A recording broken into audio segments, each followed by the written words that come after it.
We need to eat. For a whole ton of reasons, we need to eat food.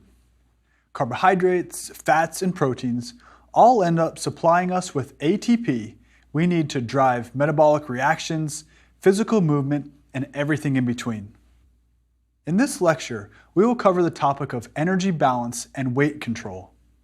Ultimately, these concepts are often tangled up and made much more complicated than they really need to be. We've already touched upon the energy balance equation with regard to body weight control. Energy balance is simply meaning that the energy that you expend from normal daily energy needs like breathing, staying awake, digestion and absorption, and physical activity, or extra activity like exercise, is matched or balanced to the energy that you take in from foods and beverages. If you are really in energy balance, you will not lose or gain any body weight. Well, this equation is currently being challenged by research. For example, is it just the number of calories that matter, or is it really the type or quality of those calories that matter most? Well, calorie quality does matter a lot. You know that eating 500 calories from potato chips is different from eating 500 calories from spinach. But we need to consider energy balance too.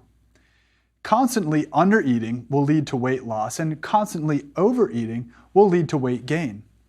So it's absolutely critical to understand the impact of both the quality of the calories and the quantity of the calories on your body's body composition and health. This is why the calories count is often highlighted in large font on new food labels. Think about how many companies clearly label their products as low-calorie or zero-calorie foods. In this lecture, we will cover the major components of food and exercise that may shift your energy balance to favor weight loss or weight gain. The point is to expand your understanding of how energy balance contributes to changes in body composition and health. Now, most people don't track food intake or bother to read labels or weigh food items. And I'm not suggesting that this is the practical way to live your life. But it can be useful for some people, even if you just periodically check your calorie intake to keep yourself honest.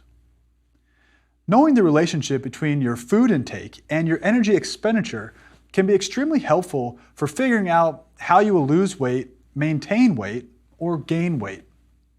We know that the quality of your food choices makes a big difference in weight loss and weight gain goals. But at some point, knowing your routine calorie intake and energy expenditure is simply a good idea too, and often a great place to start if you want to be more active in managing your body composition. It is important to recognize that many of our official dietary recommendations are based upon the calorie content of foods. And while this intention was good, it puts certain high-calorie foods, but nutrient-dense foods like nuts, seeds, and eggs into a high-caution list simply because the calorie content is high. We know now that these foods are actually beneficial for weight loss and prevention of weight gain when added to the diet. But when considering only the calorie content, they mistakenly seem like a bad choice. Even more interesting is that foods like whole eggs are often considered in the same category of eat sparingly as cookies and cakes. But as we've discussed, eggs on the one hand and cookies and cake on the other have very different impacts physiologically. Nevertheless, even certain foods may be associated with weight loss or gain.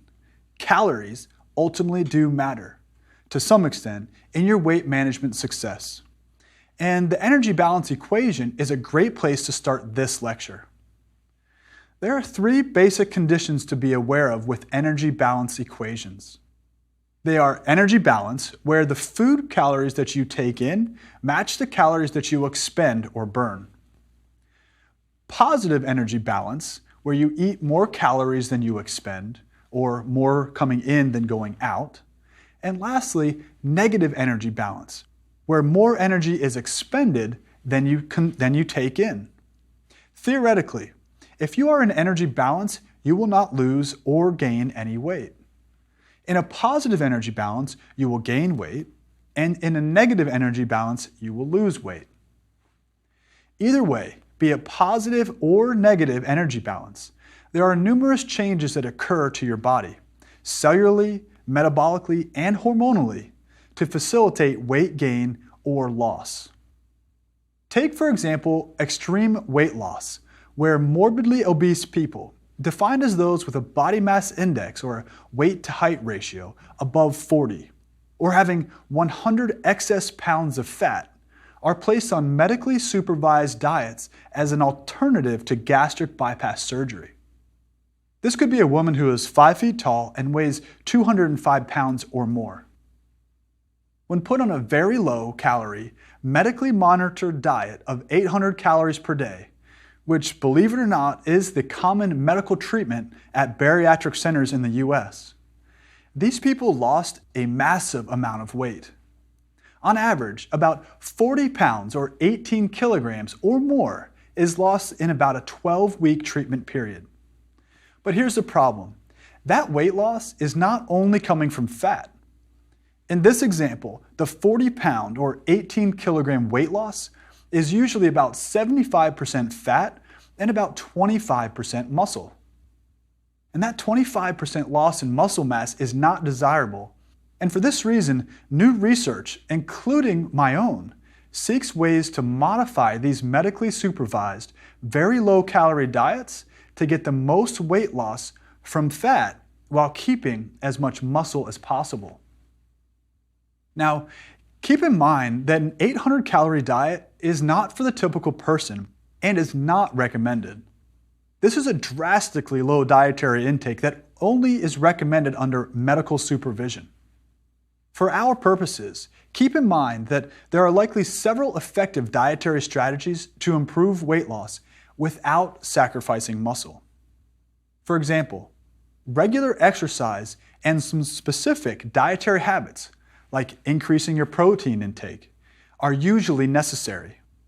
And regardless, when we think about energy balance, we need to pay attention to how many calories we need to eat and drink to begin losing weight, or perhaps gaining weight. And the patterns may surprise you. This is not considering the quality of calories, though. We also will take a deeper look at what other situations impact your calorie burn and the common ways that we may easily fall into positive energy balance without even knowing it. Let's start with a very simple question, and probably one of the first when you feel you've got a positive energy balance or more energy coming in than is being expended. How many calories do I need to cut from my diet, or what deficit do I need to create in order to lose weight? And let's take it one more step. How many calories will it take to lose just 1 pound? For years, textbooks and experts have asserted that 1 pound of fat is equivalent to 3,500 calories. So if you aim for a reduction of 1 pound of fat per week, by modifying your diet alone and not considering exercise, then you would simply eat 500 less calories per day for 1 week. Now that's actually pretty easy to wrap your mind around. Just skip a daily dessert or an extra serving at dinner. You might say, well, if I eat 500 calories less per day and lose 1 pound per week, why not up this to a reduction of 1,000 calories per day or more for my typical diet and lose 2 to 3 pounds per week? Well, the more is better mantra does not always suit us well with diet and with exercise. Just recall the example about weight loss coming from both fat and muscle. It turns out that if your energy deficit is over about 1,000 calories per day, it is generally not well tolerated. This is due to many factors, but primarily when you drop your calories by too much, you will also lose muscle, which you do not want. Too great a calorie deficit also runs a greater risk of missing out on key nutrients, like your vitamins and minerals, and you would likely see your energy levels drop and your fatigue increase. Not to mention, you'll probably feel hungry. And one myth that has come about from this 3,500 calorie rule is that weight will simply continue to drop at the same rate, otherwise known as the linear model of weight loss. Well, in a very nice article in the International Journal of Obesity, the authors studied the 3,500 calorie rule to see how it lined up with actual weight loss. It turns out that the 3,500 calorie rule actually way overestimates weight loss, meaning that 3,500 calories may translate to less than 1 pound of weight loss. So an update was made, and the new model for weight loss is called the thermodynamic model, or simply the dynamic model of weight loss, and it takes into consideration your baseline body composition, age, height, sex, and degree of calorie restriction. This results in a curvilinear pattern of weight loss over time rather than a linear model of weight loss, and is much more accurate to actual trends for weight loss. It simply terms the 3,500 calorie rule overpredicts weight loss, and the new dynamic model gives a more realistic number for any weight loss expectations. Luckily, the authors of this research paper have also provided a nice downloadable weight change predictor that is found online. At this point, it is clear that you first want to figure out how much energy or how many calories you should take in to maintain or manipulate your own energy balance equation. You know that food contains energy that has the potential to be converted into useful work once metabolized or broken down by your body. That energy is measured in units called calories. So what is a calorie, and how do we know how many calories are in each food that we choose to eat? Well, the calorie discussion can be confusing. Technically, a calorie is a unit of heat measurement defined like this: the amount of energy required to raise the temperature of 1 kilogram of water by 1 degree Celsius. Something that many people don't know is that by using this definition, you are actually describing what is called a kilocalorie, or a kcal. This is the typical calorie that you see on nutrient fact labels. And in reality, calories are sort of made up. You don't really eat calories, you eat different kinds of food with different amounts of nutrients in them. But we give foods a calorie count by burning them in something called a bomb calorimeter and measuring how much heat is given off. The scientists put food into a machine and then they ignite the food. As heat is given off, it heats up the chamber that the food is in, and the air leaves the chamber and flows through water that surrounds the chamber. Scientists then measure the change in water temperature, and from the change in temperature, calculate how many calories were in the food. You have learned that each gram of carbohydrate equals 4 calories, a gram of protein equals 4 calories, and a gram of fat is 9 calories. You may be wondering how the 4-4-9 calorie count for each gram of carbohydrate, protein, and fat that you eat is calculated. Well, actually, when you burn 1 gram of carbohydrate, 4.18 calories are released. And when you burn 1 gram of protein, 5.65 calories are released. And when you burn 1 gram of fat, 9.44 calories are released. And we can't forget alcohol, which releases 7.09 calories when combusted. And these numbers can vary by the type of carbohydrate, protein, and fat that you burn as well. And what is interesting is that these numbers are slightly different than the 4-4-9 that are commonly taught in nutrition and exercise science classes. This is because the digestion and absorption rates of nutrients are less than 100% in most foods. This results in a reduced energy intake than when we measured it directly in a bomb calorimeter. Another way of looking at this is gross energy versus net energy. The gross energy value is assigned to a food being burned in a bomb calorimeter. The net energy value takes into account something called the coefficient of digestibility, or the percent of the ingested food that actually makes it through your gut and into your bloodstream. For example, dietary fiber reduces the percent of the food that is usable by the body for energy production, which makes sense because we often hear of fiber as a nutrient that promotes regularity or regular bowel movements. It turns out that many factors impact how many calories you actually can use in your body. Some of these might be how the food is grown, like the soil conditions, what the animal's diet contained, how ripe the food was when harvested. Even how you cook and prepare the meal makes a difference. In general, the macronutrient with the highest coefficient of digestibility is carbohydrates at 97%, followed by fats at about 95%, and finally proteins at about 92%. An interesting note is that there can also be variation even within a food category. So as you can see, the process of determining the calories in foods is probably more extensive than you imagine. It may also be a shock to see how inexact the process is.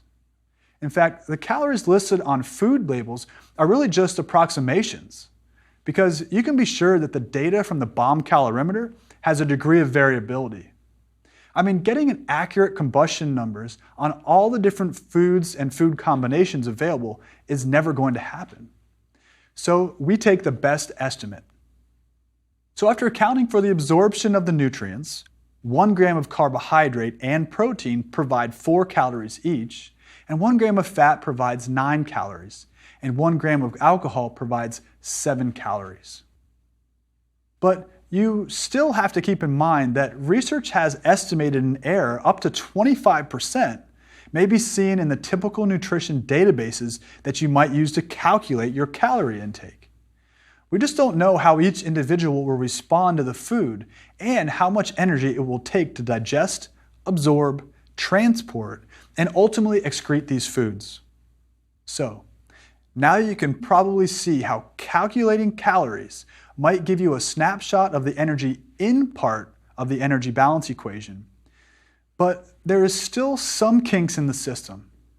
It does give you an idea of how things change over time, and I think it is useful to check in with your total calorie intake to keep those things honest.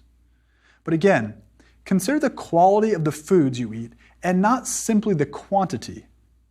How many cases you can eat a lot more quality food and still maintain or lose weight by focusing on the quality instead of simply the quantity of food that you eat. All right, we've discussed the energy in, the calorie counting part of the energy balance equation. Now, what about the energy out, or the energy expenditure portion of the energy balance equation? I'm sure you are aware of many of the things that you do each day that require you to use energy and burn calories. But do you know how to actually measure or quantify how much energy you expend in a typical day? Well, just like you saw with measuring the calories contained in certain foods, we have ways to scientifically measure the energy that you expend each day. Direct calorimetry is the most accurate way to measure your energy expenditure, but it is very expensive and highly impractical. The method is usually reserved for people who volunteer as research participants in large-scale clinical exercise and nutrition research studies. For the sake of clarity, you don't actually go into a bomb calorimeter and ignite. I'll describe how this method works for humans. It is actually quite similar in many ways, though. For direct calorimetry, you are housed in a well-insulated chamber called a metabolic chamber that is surrounded by a known amount of water for a set amount of time. Let's choose 24 hours for this example.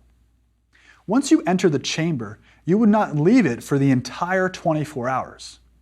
As you know, you are always producing heat to some extent. And the heat that you give off in the metabolic chamber from your basic metabolic requirements will dissipate into the room and heat up the environment of the chamber you're in. Just think about a time when you've been in a small room with lots of people.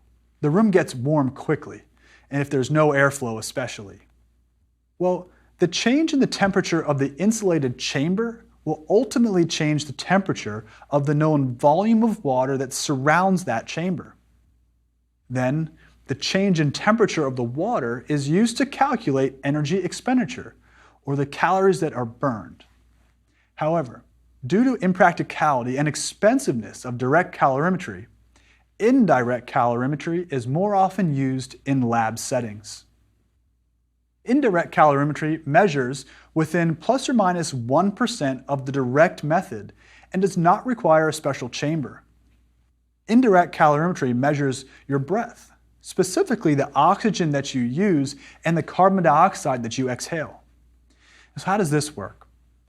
Recall that during metabolism, oxygen is used and carbon dioxide is produced. Oxygen is needed to produce ATP during rest and during slow to moderate intensity exercise.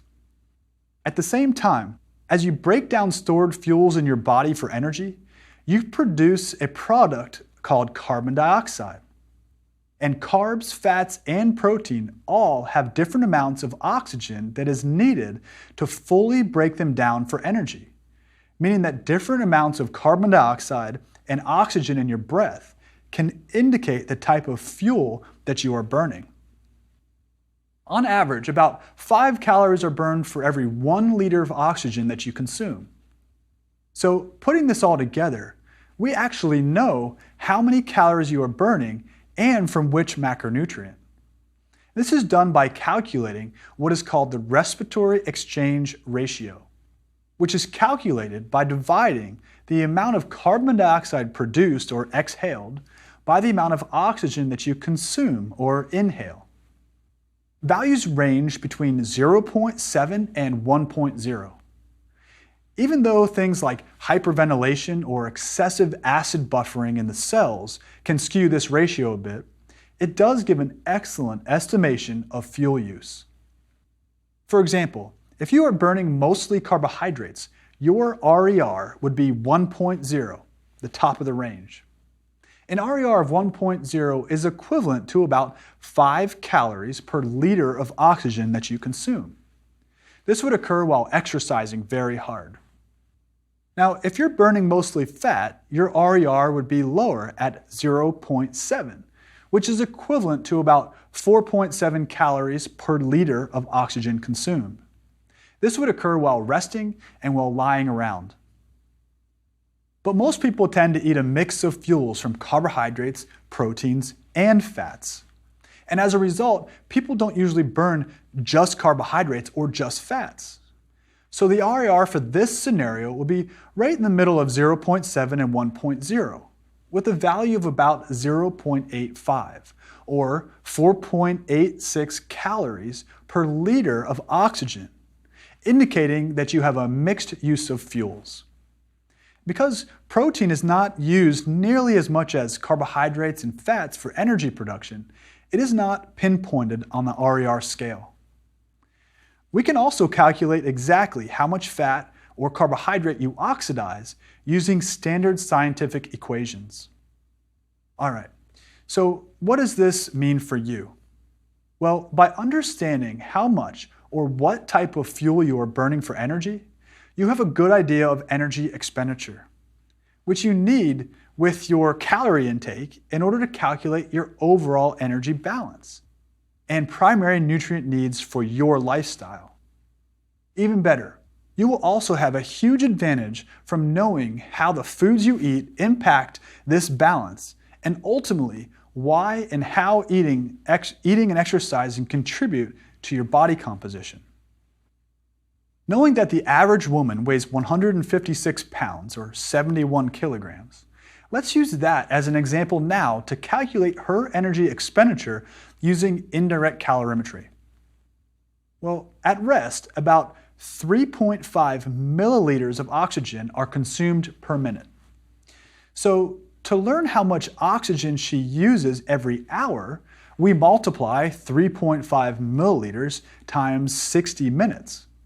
So she uses 210 milliliters of oxygen per hour.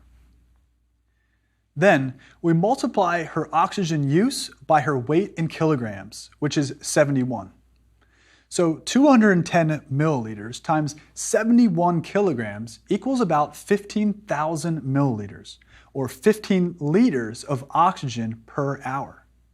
Then, multiplying this out over 24 hours, our subject consumes 360 liters of oxygen per day. Knowing this, we can multiply her daily oxygen intake, 360 liters, by 4.86 calories, the number of calories burned from a typical mixed diet of carbs, proteins, and fats. We come up with an indirect calorimetric energy expenditure of roughly 1,750 calories burned per day, just at rest. Now, this 1,750 calories doesn't include the energy this woman would need to digest food, walk around, or exercise. So you can see that she would want to eat above 1,750 calories to account for these other daily activities to stay in energy balance. And most universities will offer this type of service if you're interested in an evaluation for yourself. They can give you some detailed numbers to understand exactly what your resting metabolic rate is. Luckily for us, there are also many good predictive equations that have been developed to estimate energy expenditure. These equations are based upon many things like age, sex, height, weight, and daily activity levels. These formulas are an excellent place to start to give a practical estimate when used properly. Some commonly used metabolic equations include the Harris-Benedict equation and the Cunningham equation. The Harris-Benedict equation differentiates between males and females and uses height, weight, and age to evaluate metabolic rate.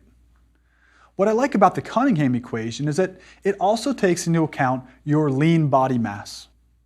There are just two of many predictive equation possibilities. When these equations are used, the value given indicates the person's resting metabolic rate when he or she is not doing any exercise. So the resting value then needs to be multiplied by an activity factor to get the actual daily needs that account for exercise and activity patterns that you normally take part in.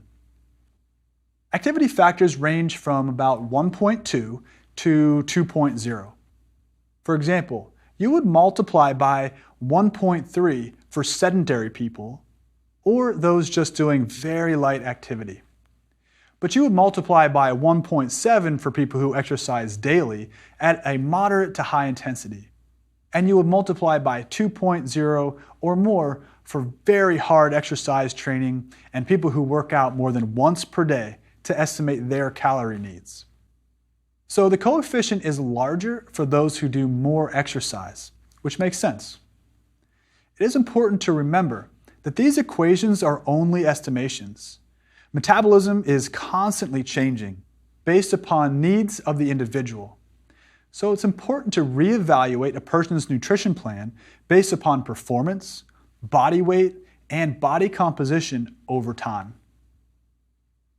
So now that you know how we calculate energy expenditure, or the calories used for rest and for activity, we need to consider how this fits into the energy balance equation. Now remember that energy balance is where the food calories that you take in match the calories that you expend or burn. So the next step is to consider and evaluate all of the major components of what makes up your total daily energy expenditure, or all of the calories that you burn in a day. Well, earlier I mentioned that total daily energy expenditure is made up of 3 components. However, in this lecture, we'll talk about 4 components that contribute to your total daily energy expenditure. These are your resting metabolic rate, your thermic effect of food, which is the amount of energy required to digest the food you eat, your thermic effect of activity, which is the energy expended doing activities like working out or working around the house. And 4 would be your non-exercise activity thermogenesis, or NEAT, which includes unplanned activity like tapping your feet or bouncing your knees.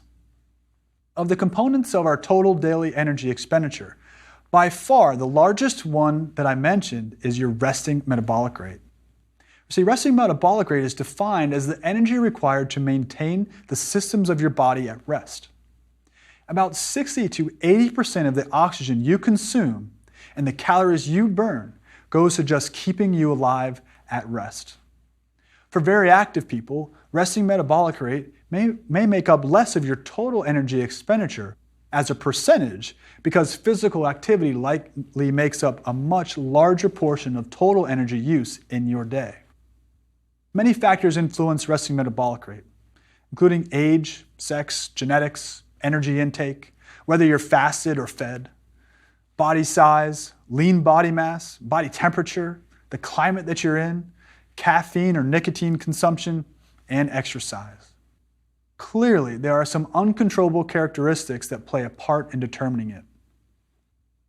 The second component of total daily energy expenditure I mentioned is the thermic effect of food, which is defined as the energy required to digest, absorb, transport, metabolize, and store your food. Huge meals with high calorie counts have a larger thermic effect of food. We also know that protein-rich foods also have the greatest effect on increasing calorie burn as they're the most difficult to digest and absorb, which is one reason added protein in the diet can be helpful for body composition. And finally, the last components of your total daily energy expenditure are the thermic effect of activity and non-exercise activity thermogenesis, or NEAT. These include the energy cost of daily activities, including planned exercise, walking to work, or taking the stairs, and involuntary muscular activities like knee bouncing, toe tapping, or fidgeting. Obviously, the amount of exercise and activity you do will determine how much of the role thermic effect of activity, or NEAT, plays in your overall energy expenditure. For most people who do not exercise much at all, then TEA might make up about 10 to 15% of your total daily energy expenditure. But if you're really exercising a lot, this could be upwards of 30%. Seems like a reason enough to try and fit exercise into your day, right? You've probably also heard that exercise will increase your metabolism. Well, it definitely will increase oxygen consumption, and it can do so for a few hours up to a few days after you finish exercising, if done properly. Interestingly, if you exercise regularly for a few weeks or years and then stop for some reason for an extended period of time, your resting metabolism can also decrease. We have even shown that after collegiate swimmers stopped swimming for 5 weeks, they had a significant 7% decrease in resting metabolic rate. So it is important to maintain your great exercise habits for life. Now that you understand the energy balance equation, I'm sure that you can identify 1 or 2 habits in your lifestyle that you can modify to improve one of these aspects of energy balance. In fact, energy imbalances, like eating even just slightly more calories than you expend, can translate to significant weight gain over time. Usually, this is how weight gain sneaks up on us. And it's not just noticeable when the weight gain is 5 pounds over the course of an entire year. But in 5 years, this is 25 pounds of extra weight, which I'm sure you will notice. It is also important to understand your body will typically fight to be in energy balance and will make adjustments without you even knowing it. This is why weight gain and weight loss typically stall or plateau over time. I want you to understand that while individual foods definitely impact our metabolism, weight, and body composition, the bigger picture includes an overhaul of the energy balance equation, including food quality and food quantity, and the exercises that we choose to take part in. The good news is that most often when you choose to eat higher quality foods, the food quantity piece of the energy balance tends to regulate itself. Try this. Calculate your resting metabolic rate to have an idea of about how many calories you burn daily.